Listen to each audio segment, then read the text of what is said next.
অফিসে যেরে ভাই। হ্যাঁ, কর্পোরেট সেক্টর মানে সানডেতেও অনেক সময় অফিসে যেতে হয়।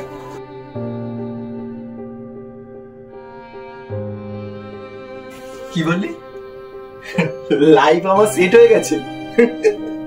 লাইভ সেট হয়ে গেছে।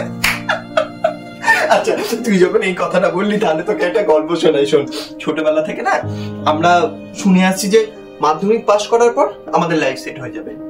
তারপর আমাকে কি বলা হলো যে তুমি এইচএসটা পাস করো, লাইফটা সেট হয়ে যাবে। তারপর এলো কলেজ লাইফ। কলেজ লাইফে আসার পর বললো যে কলেজে উঠো, তারপরে লাইফ সেট হয়ে যাবে। কলেজে গিয়ে দেখলাম যে ওখানে তো একটা রেস চলছে, ওখানে গরু ছাগলের রেস চলছে।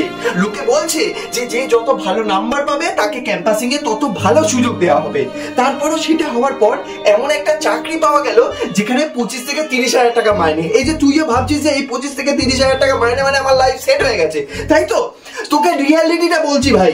তুই তো চাকরির জন্য পড়াশোনা করছিস, তোর মনে হচ্ছে দাদা এত হাইপার হচ্ছে কেন? কেন কেন হাইপার হচ্ছে আমি তোকে বলছি। শোন, তোর মনে হচ্ছে 25-30,000 টাকার চাকরি দাদা পেয়ে গেছে মানে দাদার লাইফ সেট হয়ে গেছে, দাদার লাইফে কোনো প্রবলেম নেই। আমি তোকে বলছি অরিজিনাল গল্প। তুই তো চাকরির জন্য পড়াশোনা করছিস, আমি তোকে বলছি কি গল্প। ধর তোর 10টা থেকে অফিস, তার মানে তোকে সকাল 6টায় উঠতে হবে। তোকে সকাল 6টায় উঠে নাকে মুখে গুজে বাসে ট্রামে ধাক্কা খেয়ে কোনো রকমে অফিসে পৌঁছতে হবে। তুই যদি কোনোভাবে 5 থেকে 10 মিনিট লেট করিস তাহলে তোর মাইনে কাটা যাবে। তোকে একদিনের বা হাফ দিনের মাইনে কেটে নেবে। তারপর তো শোন, এই হচ্ছে শুরু। তারপর শুরু হবে অফিসের বিভিন্ন পলিটিক্স। বিভিন্ন লোকে তোকে খোঁচা মারা শুরু করবে। তুই যখন প্রথম একটা অফিসে চাকরি করবি, বিভিন্ন লোকে তোকে ইরিটেট করার চেষ্টা করবে। তারপর শুরু হবে হচ্ছে আসল খেল।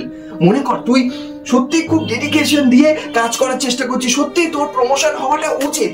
ঠিক সেই মুহূর্তে সালা অফিসের কোনো একটা পিএ বা কোনো একটা সুন্দরী মহিলা যার বসকে খুব পছন্দ আর বসকে তাকে খুব পছন্দ,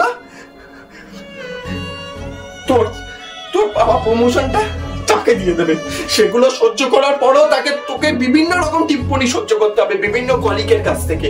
তারপর তোর যখন ছুটি হবে, তোর ছুটির টাইমিং সাধারণত কটায় থাকে? 7টা বা 6:30 7টা। তোকে ছাড়বে কটায় বলতো?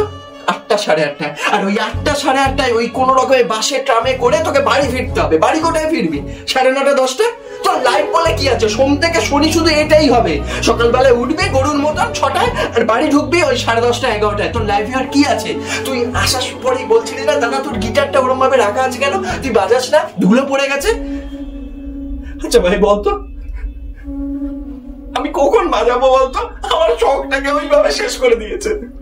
তুই বল। আর তার মধ্যে দেখ এই রবিবার দিনকেও অফিস যেতে হচ্ছে। সালা একটা বছরে আমার জীবনে অনেক কিছু শেষ করে দিয়েছে। না বন্ধু বান্ধব, গার্লফ্রেন্ড, মা বাবা কিচ্ছু নেই আমার লাইফে। শুধু সালা সকালবেলায় উঠে ওই নাকে মুখে গুজে অফিস চললো আর অফিসে গিয়ে ওই এদের পলিটিক্স শোনা, এই শোনা সেই শোনা। বিশ্বাস কর ভাই, অফিসের চাকরিটায় তোকে অনেকে বলবে যে ওটা সাকসেস পাবা, কিন্তু ওখানে ঢোকার পর তোর লাইফে ঠিক কি কি হতে পারে সেটা তোকে কেউ বলবে না। আমি তোকে বললাম, আমি তো দাদা হয়ে তোকে বললাম, তুই তো চাকরির চেষ্টা করছিস, একটু ভেবে চাকরিটা করিস। দেখ তুই কি করবি। আমার তো কিছু করার নেই, আমাকে তো চলতেই হবে।